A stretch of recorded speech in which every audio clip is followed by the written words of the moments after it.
anak buahku kurang kompeten, berarti itu nyalahin orang lain. Atau leadernya nyalahin, komisarisnya nggak mendukung, nyalahin orang lain. Kita perlu belajar dari Nabi Adam, termasuk belajar dari Nabi Yunus. Ya, Nabi Yunus ketika di dalam perut ikan, apa yang diomongin? Umatku kurang ajar, umatku didakwahin susah banget, umatku kurang ajar, kamu umatku kurang ajar, kamu umatku kurang ajar. Apakah begitu?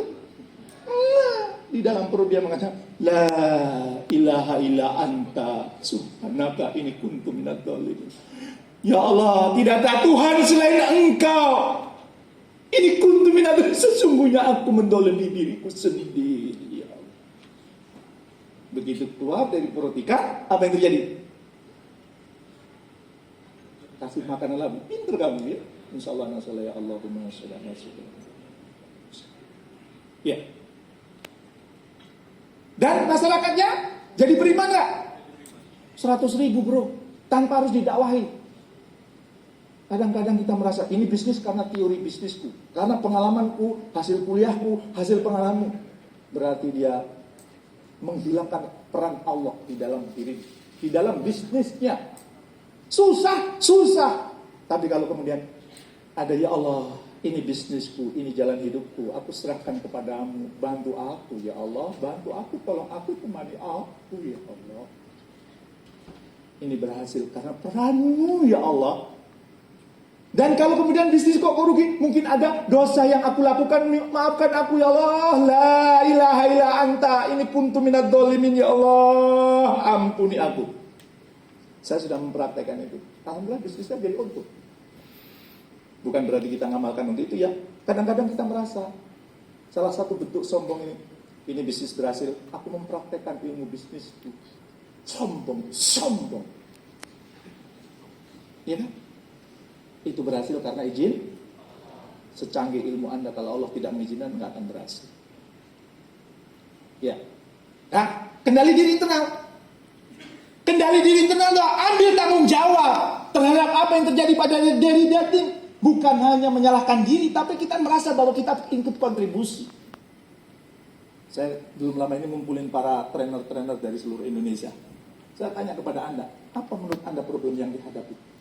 Kenakalan remaja Pak, ini. Apa jawaban saya? Apa yang kamu lakukan terhadap kenakalan remaja? Jangan cuma protes, tapi kamu tidak melakukan action. Ambil tanggung jawab. Jangan bisanya protes tapi tidak ngasih solusi. Maka yuk kita jadi ambil tanggung jawab. Ambil peran di situ. Ya. Maka kemudian kita lihat dampak kendali diri internal apa? Ini menurut riset juga ya. Dampak kendali diri internal ternyata belajar dari kegagalan sehingga terus bertumbuh. Oh ini gagal ya. Gimana supaya tidak terulang ya? Kan belajar jadinya. Masuk Pak Eko? Masuk. Yang berikutnya apa? Yang berikutnya anak buah jadi respect. Oh bos gue ini kalau ada yang gak beres tidak nyalahin kita. Bos kita ini bukan model pemimpin model cicak. Tahu pemimpin model cicak? Cicak itu kalau dikejar musuh apa yang dilakukan? Buntutnya dilepas. Dia pergi. Jangan sampai jadi pemimpin kalau ada masalah anak buah yang suruh ngadepin. Itu cicak di dinding. Ya. Itu pemimpin model cicak. Nggak mau bertanggung jawab. Dikasih. Mudah-mudahan nggak ada di sini ya. Mudah-mudahan. Ya. Dan apa? Atasan akan memberikan kesempatan. Oh orang ini bertanggung jawab. Memang kemarin gagal, tapi saya kasih kesempatan. Tidak kemudian jangan kasih dia. Nanti protes dia. Nanti dia ngeluh dia. Gitu. Berarti sepakat ya. Kalau kita ingin maju, kalau kita ingin menjadi spiritual leadership, jangka panjang kita, pikiran kita, visi kita akhirat. Dan untuk membuktikan bahwa kita akhirat, hidup kita ini bertanggung jawab. Masuk Pak Eko? Coba kalau gitu, lihat diri Anda. Tadi jawaban-jawaban tadi, apakah semua kendali dirinya internal atau ada yang eksternal?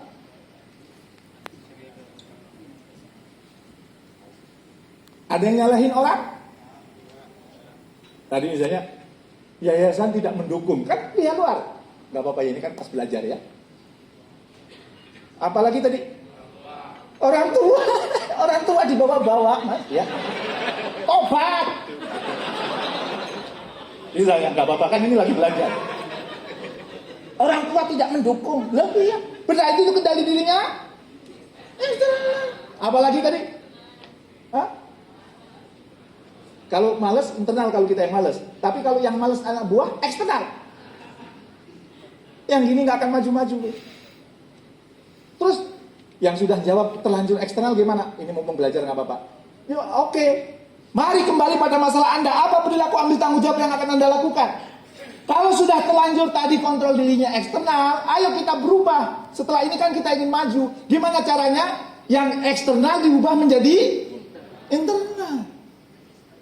Asik atau asik banget kalau gitu?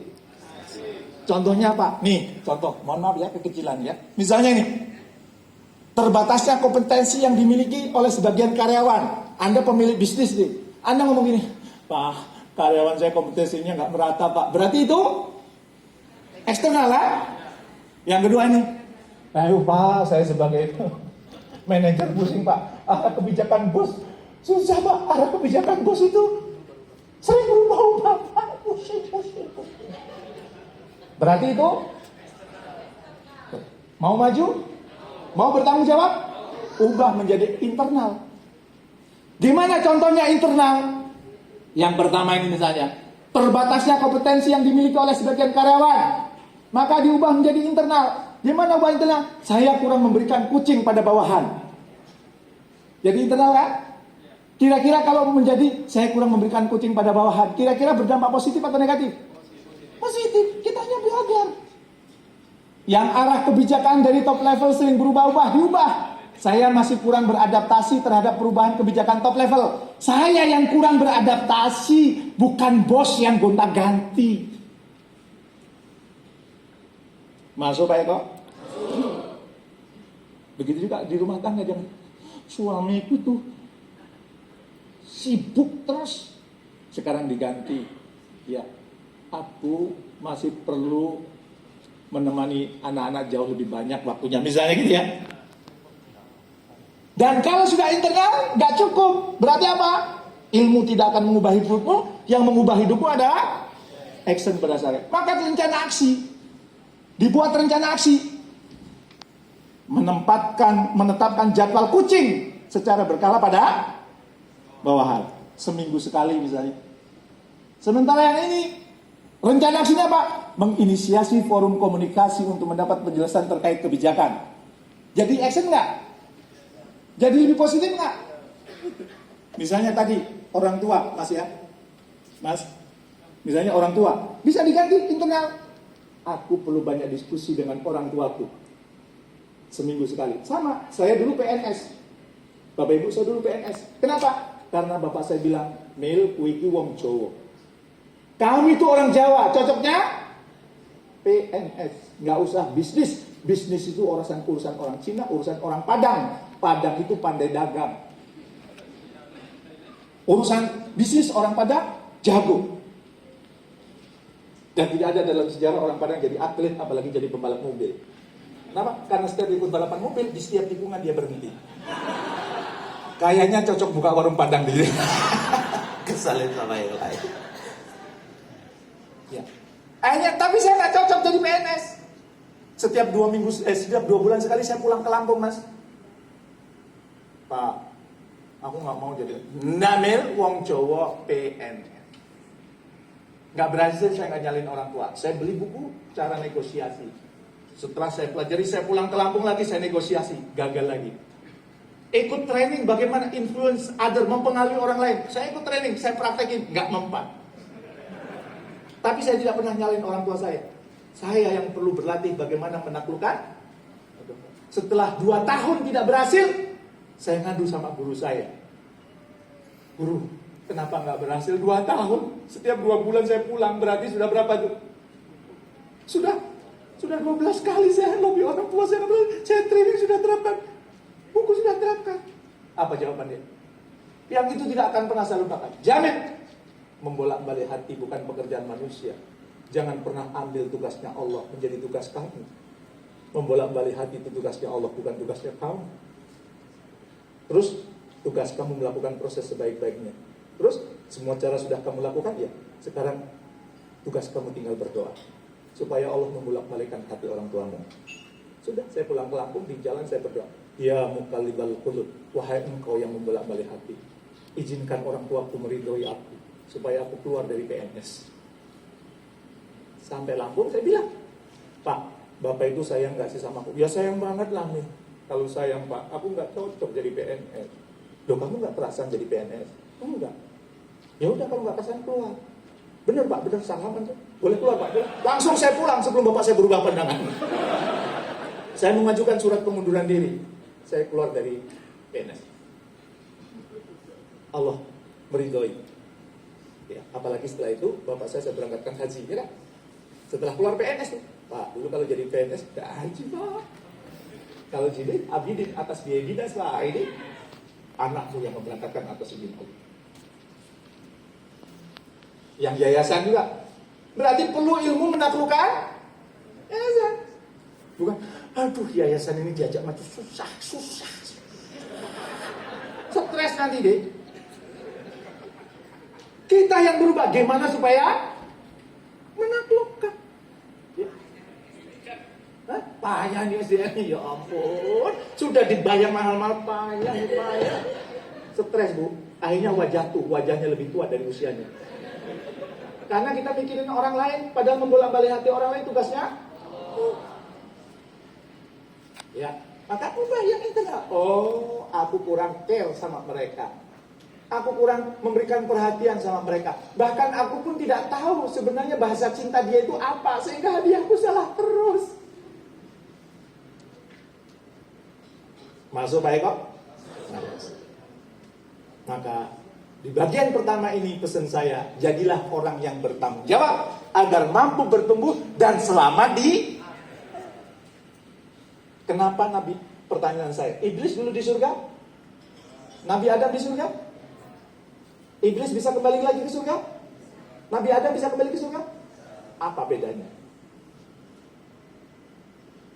Iblis tetap sombong. Ogah, suruh sujud. Gue bahan bakunya lebih baik dibanding Anda. Gue lebih senior dibandingkan Anda. Masa gue harus berubah? Tapi kalau Nabi Adam, Rabbana dzalamna anfusana. Hati-hati dengan penyakit sombong Bapak Ibu. Yang di surga jadi usir. Apalagi kita yang belum pernah masuk surga. Gak akan diizinkan, kata Imam Al-Ghazali, tidak akan mencium bau surga oleh yang di dalam dirinya ada sombong.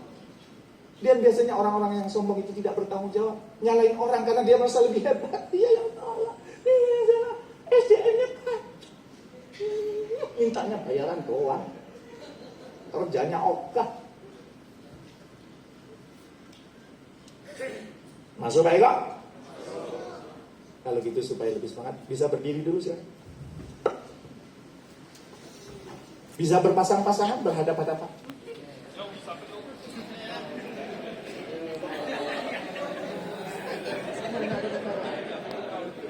Ya. Tangan kirinya bisa ke depan gini, tangan kirinya. Disodorin ke temannya tangan kirinya. Tangan kanannya telunjuknya ditarik ke atas.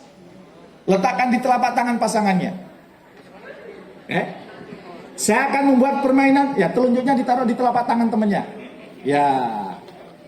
Saya akan mengadakan permainan untuk ngetes konsentrasi. Saya ingin mengadakan permainan bunga. Setiap saya sebut kata bunga, tugas Anda adalah menangkap telunjuk teman Anda. Dan di saat yang lain Anda menghindar supaya telunjuknya tidak tertangkap. Siap? Sini kita lihat tes konsentrasinya. Pada hari Sabtu, saya diundang oleh Tafis Leadership untuk menghadiri seminar leadership. Begitu mendapat undangan itu, hati saya berbunga-bunga. Nah,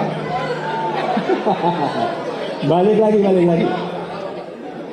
Maka kemudian saya berangkat ke hotel, dan sampai hotel ternyata saya jauh lebih cepat dibandingkan yang lain. Saya belum sarapan, maka saya ke sekeliling hotel cari sarapan dan ketemulah bubur. Ya. Bubur hanya kata bubur. Dan ketika saya makan bubur itu sangat nikmat. Dan begitu kemudian saya lihat mangkoknya, di dalam mangkok itu ada gambar buah apel. Ya. Balik lagi, buah apel kan? Ya. Dan kemudian selain buah apel ternyata ada bunga melati. Balik lagi. Maka kemudian saya teruskan sarapan itu. Dan ketika sarapan itu, saya ketemu teman saya yang juga ikut seminar itu, namanya Butet. Ya. Balik lagi, ngetes konsentrasi. Dan ternyata Butet bersama suaminya Bungaran Saragih. Bungaran, bukan bunga. Baik. Maka kemudian saya ngobrol dengan dia. Dan setelah itu kemudian saya mendengarkan presentasi Tafis Leadership. Keren-keren ya, anak-anak Tafis Leadership itu ya. Dan begitu mendengar presentasi itu, aku senang banget. Apalagi setelah acara yang dimulai, hatiku benar-benar berbunga-bunga.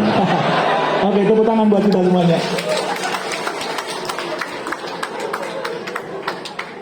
Ada yang ketangkep terus?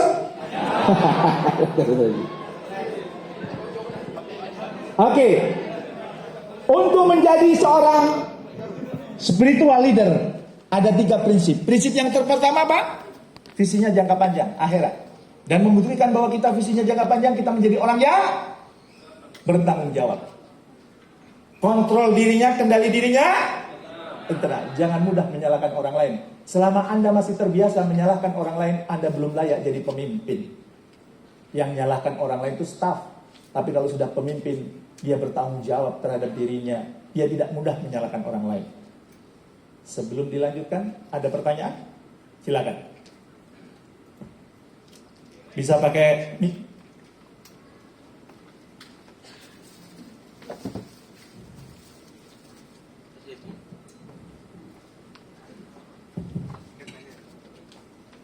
Silakan. Oke, baik, terima kasih waktunya. Pertanyaannya sederhana, Coach. Mungkin perkenalkan diri, saya Heidi dari SMP Tafis Al-Fatih. Pertanyaannya adalah berkaitan dengan tidak mudah menyalahkan orang lain. Apakah evaluasi yang kita lakukan terhadap karyawan kita, sehingga ada semacam punishment, itu termasuk salah satu menyalahkan orang lain? Itu Coach. Ya. Langsung. Dari membukanya Anda sudah mengalami kesulitan. Kenapa? Tidak mudah. Begitu Anda ngomong tidak mudah, kesananya susah.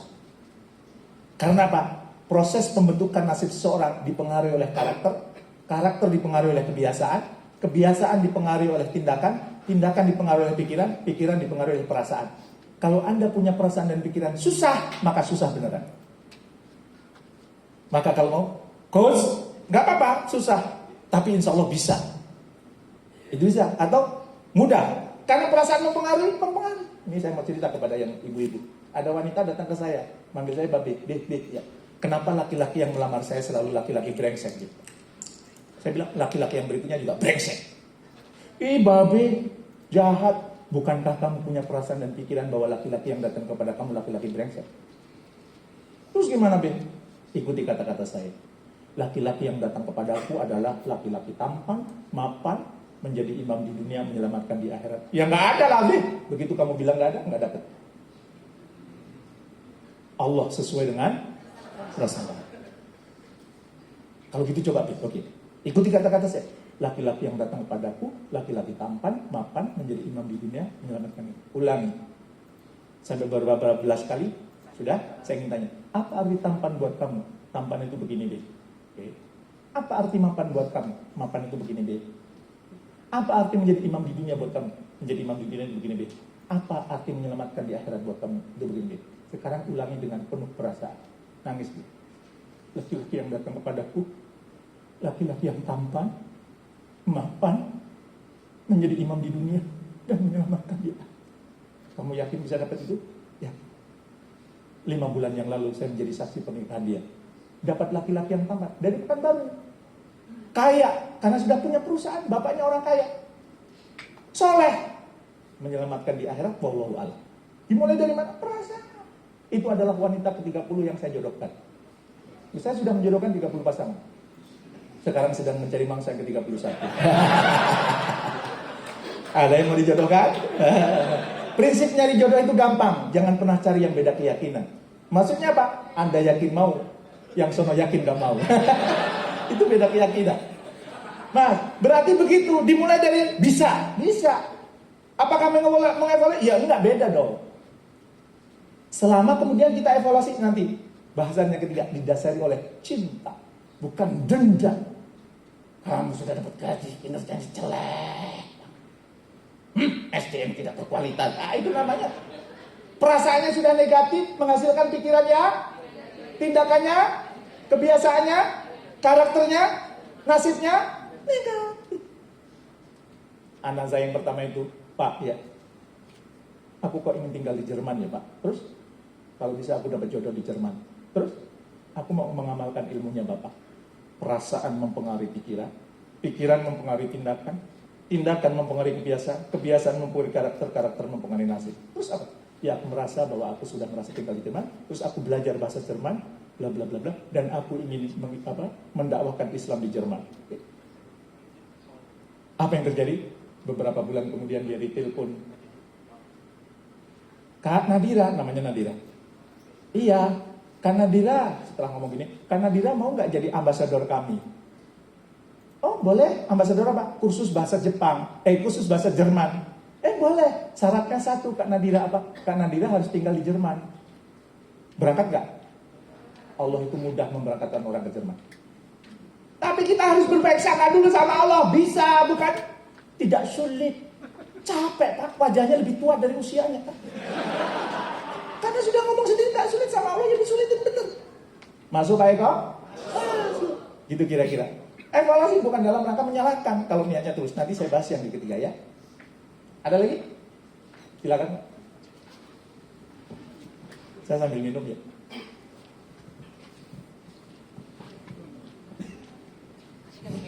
Assalamualaikum warahmatullahi wabarakatuh. Perkenalkan, saya Firdaus Bashir Pak Jane, dan saya sangat bahagia sekali bisa hadir di seminar Bapak langsung. Bapak inspirator saya sejak lama. Saya punya cita-cita buat pesantren 1000 pesantren.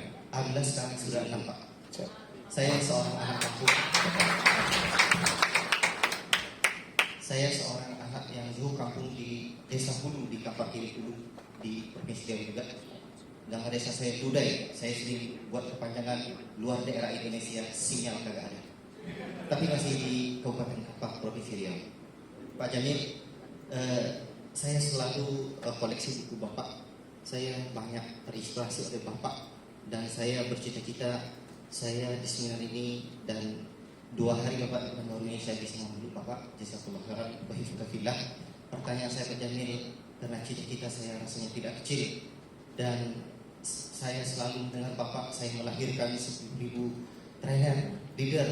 Masya Allah, saya selalu terinspirasi, dan saya pengen sekali belajar langsung dengan Bapak. Adakah kira kelas khusus untuk melahirkan leader-leader seperti Bapak punya cita-cita seperti itu? Dan umur saya masih sangat muda Pak. Hari ini sekarang baru 35, cuma alhamdulillah istri sudah 4 anaknya. Ya, itu pertanyaan yang pertama Pak. Jadi adakah kira-kira kelas khusus baik online atau secara langsung? Terima kasih banyak untuk saya mau dipilih Pak Jamil. Yang kedua, kenapa di setiap seminar-seminar Pak Jamil saya tidak mendengarkan Pak Jamil menyampaikan bahwa Pak Jamil seorang praktisi poligami, pada Pak Jamil seorang praktisi poligami yang sukses sekali. Dan pertanyaan yang ketiga,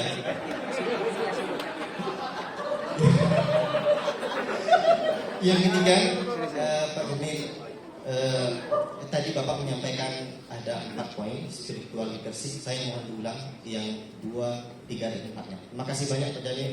Saya sangat mencintai Pak Jamil karena Allah SWT. Assalamualaikum warahmatullahi wabarakatuh. Ya, makasih. Ya, nanti setelah acara berarti kita ngobrol ya. Karena untuk menjadi murid saya ada persyaratannya. Saya nggak mau orang yang main-main. Ya. Tadi sebelum berangkat, saya setiap hari Kamis, Jumat, Sabtu, Minggu, Senin, dari habis subuh sampai jam 7 saya mentoring. Orang yang benar-benar mau jadi trainer. Ya, orang yang benar-benar mau menginspirasi Indonesia. Ya, itu saya mentoring. Saya komentari presentasinya, urutannya, deliverynya, kontennya, ya. Karena begitu kita di atas panggung, kita bukan bicara tentang aku. Karena begitu kita di atas panggung, kita harus berpikir untuk audien. bukan untuk aku, bukan untuk mencari popularitas. Menjadi trainer itu bukan ingin mendapat popularitas, bukan ingin bersanjungan, bukan ingin mendapat tepuk tangan. Karena ingat, nyamuk mati karena tepuk tangan. Hati nurani kita bisa mati kalau kita berharap popularitas dari orang-orang di sekitar kita. Ya? Nah, nanti habis acara kita ngobrol.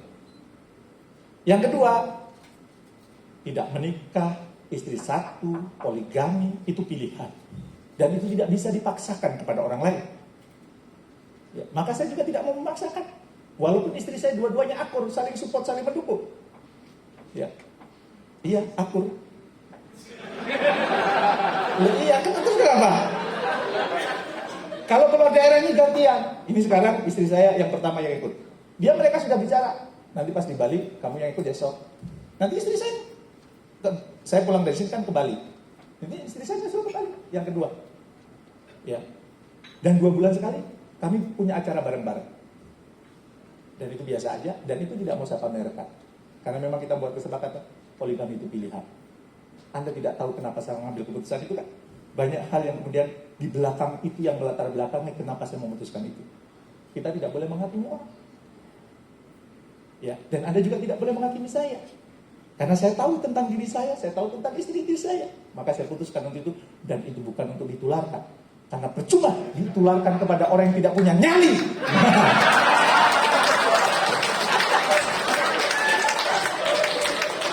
Poligami itu bukan untuk didiskusikan, tapi dieksekusi. Cukup. Lanjut.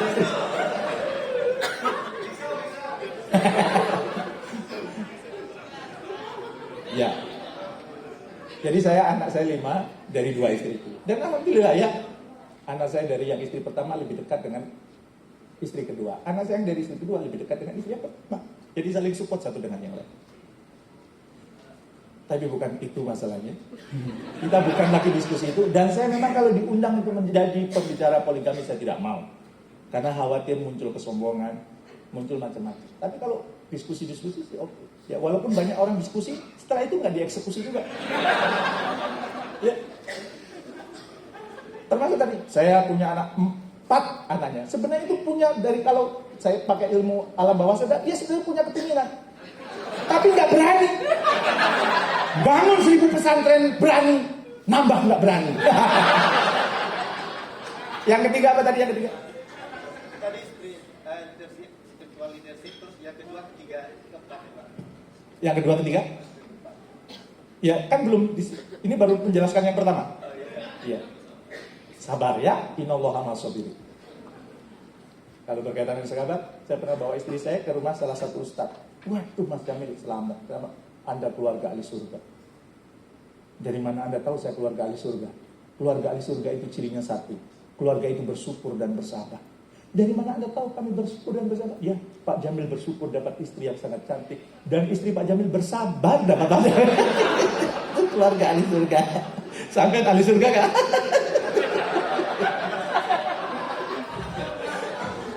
Oke ya, kita stop pembahasan poligami karena saya yakin ibu-ibu nggak suka ya.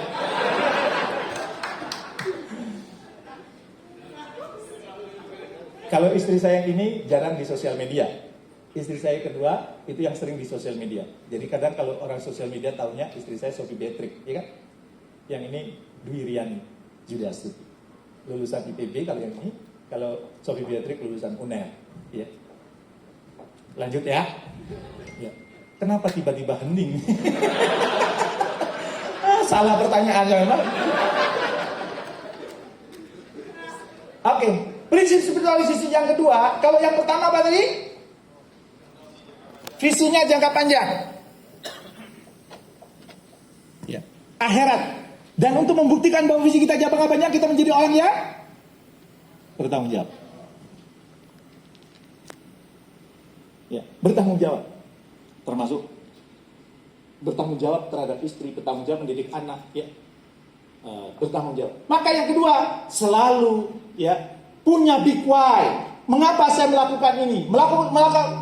Kenapa saya memilih jadi inspirator sukses mulia? Kenapa Anda bisnis? Kenapa Anda ingin membangun 1000 pesantren? Harus punya alasan, jangan cuma melakukan aja. Nah, big why itu adalah apa alasan saya melakukan aktivitas utama saat ini. Saya melakukan ini alasan utamanya apa ya? Dan alasannya itu ada 3. Alasan rasional, emosional, spiritual. Kita mulai dari alasan rasional. Alasan rasional itu apa? Misalnya, Mas sampai aktivitas utamanya apa? Kerja di mana? Di Pertamina. Maka dimulai dari pertanyaan pertama. Kerja di Pertamina. Ya.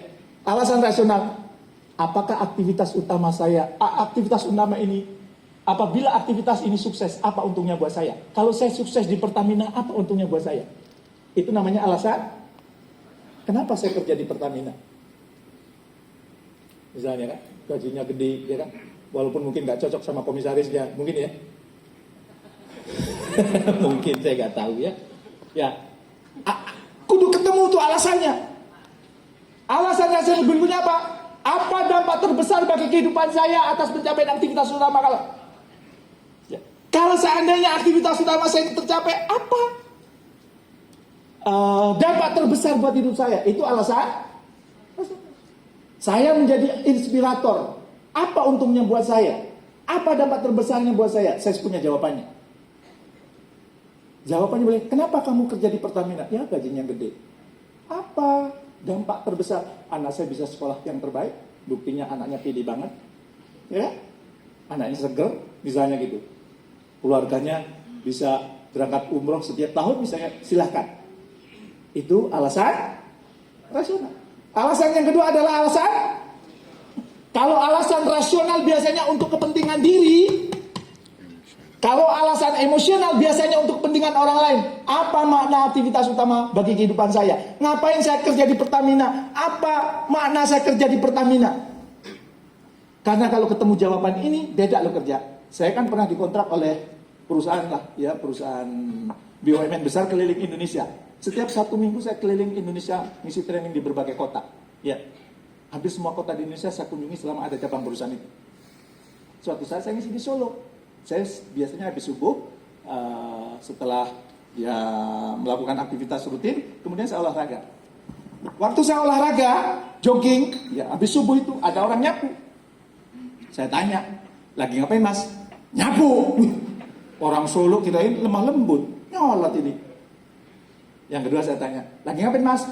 Nyapu Mas. Nah ini orang Solo kayaknya. Sebenarnya saya sudah nggak mau nanya lagi, tapi ada orang ketiga, nyapunya itu kayak sambil nari. Iya, penasaran saya tanya, lagi ngapain Mas?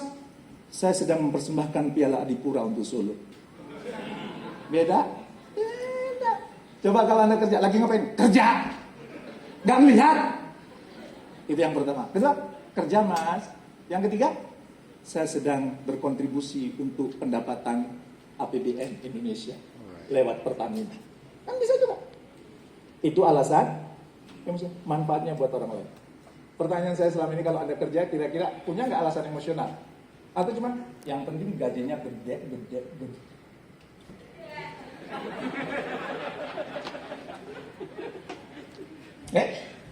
Alasan emosional juga menjawab pertanyaan ini. Apa kontribusi terbaik yang saya berikan melalui aktivitas? Apa kontribusi saya? Apa makna aktivitas ini? Kalau saya ingin menginspirasi Indonesia. Saya gabungkan dengan apa? Saya ingin berkontribusi untuk Indonesia. Karena saya kutu pernah mengatakan, 1 peluru hanya bisa menembus 1 kepala, tapi 1 kata bisa menembus jutaan kepala.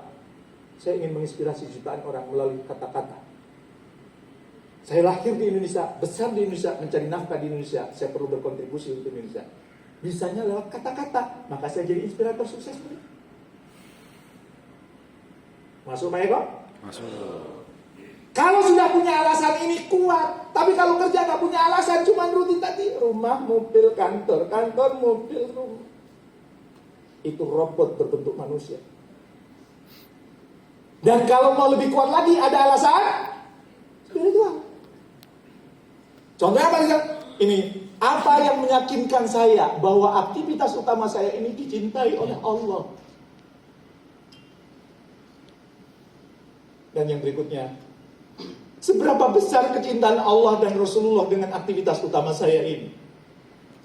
Kenapa saya memilih menjadi inspirator sukses mulia? Ada alasan spiritualnya Bapak dan Ibu.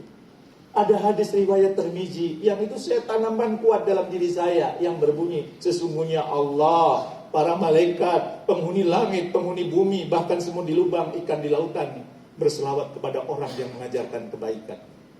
Setiap hari saya ingin mendapat selawat dari Allah. Setiap hari saya ingin mendapat selawat dari para malaikat. Setiap hari saya ingin mendapat selawat dari penghuni langit, penghuni bumi, bahkan semut, ikan di lautan yang jumlahnya triliunan. Maka kalau di rumah saya pantang membunuh semut, jangan dibunuh. Kenapa? Itu sedang berselawat kepada Bapak yang sedang isi training di Pekanbaru. Diusir pelan-pelan aja supaya bisa. Beberapa bulan yang lalu saya menyelam di Gorontalo, ketemu ikan-ikan kan? Saya bilang, Assalamualaikum ikan. Tolong sampaikan terima kasih kepada ikan-ikan yang lain, karena tiap hari mendoakan aku. Thank you ya. Thank you.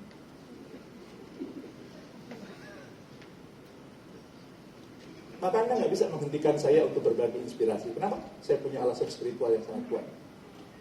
Saya sampai dalami hadis itu, makna Allah berselawat itu maksudnya apa? Ternyata dalam hadis itu salahnya, Allah itu berselawat kepada orang yang memberikan kebaikan dengan cara apa? Dia membanggakan di hadapan malaikat.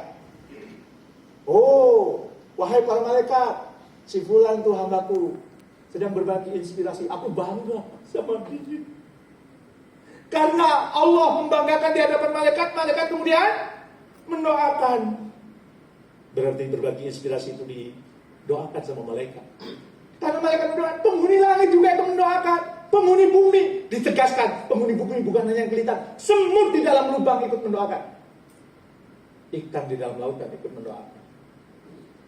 Maka sudah tahu keluarga saya, istri saya, anak saya, tahu urusan training, urusan seminar, dia tidak bisa menghalangi. Kenapa? Bagi saya itu ideologi. Karena setiap hari saya ingin mendapat selawat dari Allah. Setiap hari saya ingin mendapat selawat dari malaikat, penghuni langit, penghuni bumi, semut di lubang, ikan di laut. Pertanyaan saya, apa alasan spiritual Anda kerja di pertanian? Apa alasan spiritualnya menjadi istri?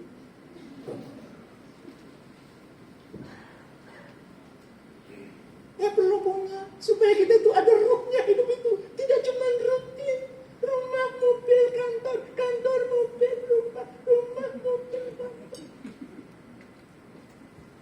Apapun aktivitasnya kita perlu punya big why. Big why itu ada 3, rasional, emosional, spiritual. Tapi saya ingin katakan, riset menunjukkan alasan utama yang paling kuat adalah spiritual. Susah kalau sudah spiritual. Dihamad susah kalau sudah spiritual. Maka alasan yang terkuat spiritual. Kalau gaji, sana naik sini enggak, sakit hati. Maka saya senang dengan kisah Imam Malik ini. Imam Malik suatu saat dipanggil pemuda. Pak Imam, ke rumah. Nurut Imam Malik. Sampai rumah, Imam Malik, saya nggak butuh, pulang dia. Pulang di rumah, kemudian sedang minum sebentar.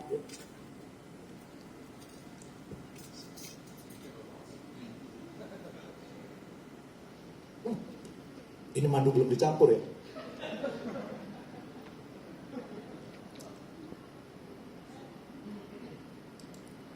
Dia sedang minum madu dipanggil Imam Malik, datang lagi.